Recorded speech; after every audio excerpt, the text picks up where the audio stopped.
Here. Inserts. Inserts are, we'll talk about these, but these are plugins. So remember we were talking about the expand, that's the instrument that's making the sound.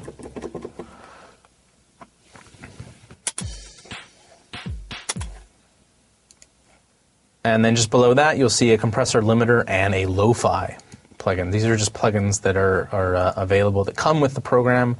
Some of them are great, they sound awesome, very useful. We'll talk more about that as we head into different aspects of our tutorials. We also have sends, which we'll talk more about. This is how we can set up an auxiliary send. This is a little bit more advanced. We'll talk about this as we get into the mixing section. We have the I/O section. Right now it doesn't have an input, but it could be a physical input or it could be a bus.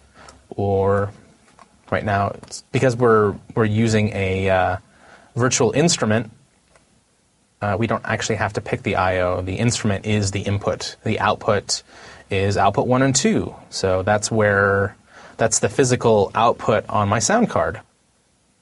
In this case, it's the MBox 2 Pro.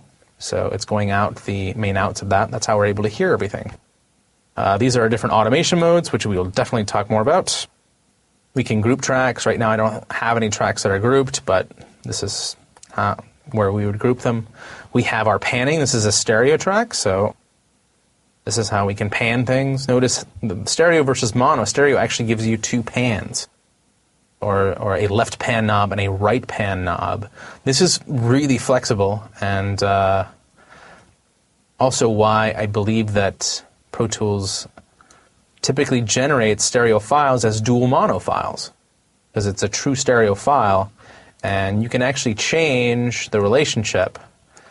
Other programs, you have 1 pan knob, and you can either pan it left or right. It's not the same thing, because here I can focus it a little bit. We'll talk more about this when we get into the mixing portion, but I always find that fascinating that there's 2 knobs there. This is our record arm, solo, mute, and this is the channel fader here. You can see our metering here, which will go all the way up, and if it ever clips, if you're ever going into the red at the very top, it'll light up red and let you know that you've gone too high.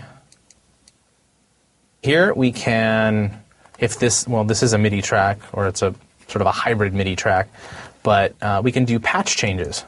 So if you had a hardware synthesizer, you can remotely change to different synth sounds, and we'll get back into that a little bit. We'll explain what that is in just a little bit.